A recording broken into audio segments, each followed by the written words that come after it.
progress is offensive to the vagabond. It's very strong statements as I begin this video, and I want you to think about that. When I talk about your presence, what do I mean? When I talk about your progress, what does that actually look like? And in the context of the warning, the vagabond. We've talked about this individual before, and I want to really break down who the vagabond is and the distinction between the vagabond versus the person who is wounded. Now, as chosen men and women, we have all been wounded, but we have made choices to not be the vagabond, right? And if we're honest, I look at my life, there was times when I was a vagabond, wandering with no direction. So as your big brother on this platform, I have been in a lot of these positions. I've been the vagabond, wandering with no direction, and I'm sure you all can relate. I have been wounded. I've been hurt. I'm going to break down what that means in the Hebrew in detail today and really just lay that science out there today. I've been all of the above. And so I feel like I'm very qualified to give this talk today. But I've made decisions. Here's the key. I made a decision to not be a vagabond and to not wander, but to develop a presence and to be intentional about progress, right? What do I mean by presence? Presence is much different from image. A lot of people, especially in today's world of social media, have image. And nothing wrong with developing your image, right? That's a good thing. The way you dress, whether you wear jewelry, the clothes, nothing wrong with any of that, by the way. For men and women, the tattoos, all that's cool. Big brain, no problem. None of that. That's, do your thing. You know what I mean? I'm not mad at you. But your presence is deeper than that. That's cool. That's just those are the accessories. The jewelry, the clothes, the ladies getting hair. Nothing wrong with that. For the guys, throwing in designer clothes, and you got your shoes or whatnot. You got your haircut. You got your tats. You know what I mean? You got some type of neck. That's cool. I'm not here saying any of that. I mean, do all that. Do you, right? But in doing that, make sure you also have a presence. And the presence comes from your character, who you are, the real you, when you ain't got none of that stuff on. This is just who I am in the flesh. You feel me? Your presence, that aura energy. When you have that, that will attract people to you. They say something like this: there's something about you. This is when you have a presence. When you have a presence, people talk to you. They come up to you and start explaining their life. I had a lady just recently, a woman, she told me, I'm at school now, I'm doing this, and I just met her. And people just feel comfortable. Why? They feel a presence from you. They feel a safe place, right? When you have a presence, there's a safe space there for women. There's a safe space there for children. There's a safe space there for animals. These are all the signs of a person who has a high vibration, right? And when you're that type of individual, you have that presence, you have that aura, you have good energy. Right? Because everything's based on energy, according to Albert Einstein, and I believe that. That's the secret to the universe, according to Nikola Tesla. Understanding, energy, frequency, and vibration. I'm going to research on this, study for this. All that's cool. That's presence, and people are drawn to you.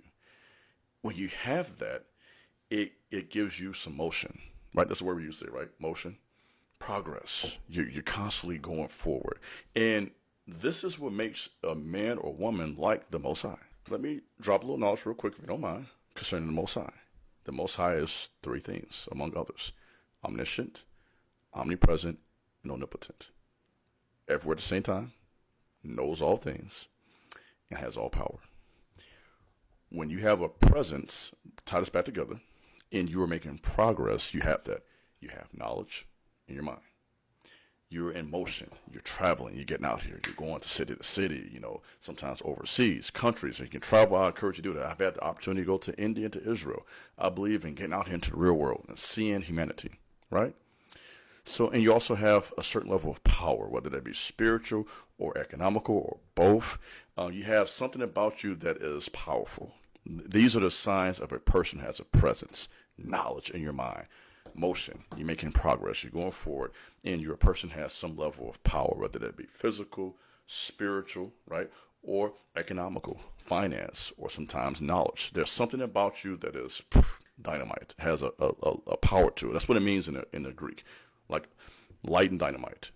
Boom, power. You have that it factor that attracts people to you, and when you have that, that's going to offend the vagabond. right? And who is the vagabond? I'm glad you asked me. The vagabond is the man or woman who is wandering. They are the man or woman who refuses. Listen to me. Listen to me good today. I'm coming for you. I'm ready for you. Okay. I had a few days off, feel good, got that fresh cut, feeling good today. Listen to me. The vagabond is that person, that man or woman by choice. You know why? Because there was somebody and multiple somebodies who warned this individual, who tried to teach this individual, and they are someone who has just refused to grow. That's what makes you a vagabond, right? That's the difference between a vagabond and a person who is wounded. A person who is wounded can grow from that. Some of you have been wounded, but you grew, right? You learned, you developed, you evolved. Right? You made the decision to go forward and be the best version of yourself. You're a strong individual. Whereas the vagabond refuses to grow, refuses to change. They're stubborn and they won't go forward. That individual is dangerous because they are stuck in life by choice, by the way, and they see you going forward. And as they have to watch you go forward in your social media presence, as they have to watch you go forward, in your real life influences, as to watch you go forward, you begin to grow economically. I'm speaking for you.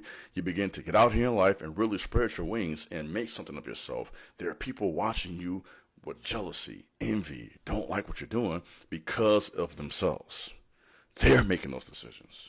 And when they make decisions to not make progress, and you are, watch out. So now they want to gossip. Now they want to sabotage. Now they want to now change how other people see you. I was just talking about this yesterday over on IG. This is so true. Their problem with you isn't so much how they see you. Their problem with you is how other people see you. Let me say that again. Their problem with you, really, to be honest, is how other people see you. They see other people are rocking with you. They see other people like you. Other people are supporting you. Other people respect you. Other people are giving you opportunities. They see how people look at you. Come on, let's go and break it out. They see how people look at you when you're out in public. They see how people are treating you at work. They see how people are treating you out here in the real world. Huh? They got eyes. And when they see that, that jealousy comes out. That envy comes out. And then it lead to sabotage. And when the sabotage is good enough, now they're going to try to hurt you. So we have to be careful, chosen men and women. If you have a presence, if you are making progress, they're watching you. You know, the haters out there, okay? The haters. The clout chasers, they're always there, lurking, just sitting there just like little demons, watching. On their phone, making comments about you. Always, they sitting there, haters. That's simple. So, but, the good thing about this, if you got haters, you're doing something right. Because they can't hate on nothing. So if you got that, that means you're doing something to make progress. If you're sitting around with no motion, they don't care about you. But if they're hating, it's because you got some motion. It's because you're growing somewhere. You're doing something right, and that brings out that envy. Now that I've said that, let me break down briefly what I mean by wounded spirit. And the reason I want to say this is because this is so important. I'm going to say a bold statement. All chosen ones have been wounded at some point. All chosen ones have had a wounded spirit at some point. And this is this distinction between a chosen man, a chosen woman, and the vagabond. The chosen man and chosen woman makes a choice to grow and get healed and go forward. Okay? So let's put that out there. So wounded, according to this book, it in the Hebrew, it comes from the word N-A-K-A, naka, which means to smite, to afflict. Wounded, deep hurt, rejection, sadness, grief, bad relationships, okay? Divorce, tragedies.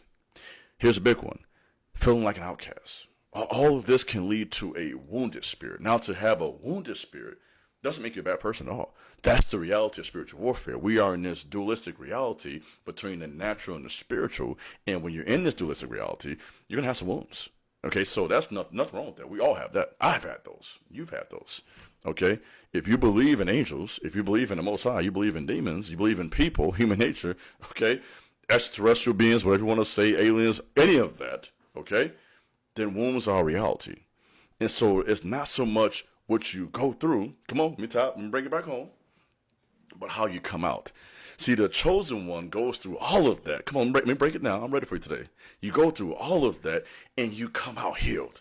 And you come out, I'm trying to preach to you.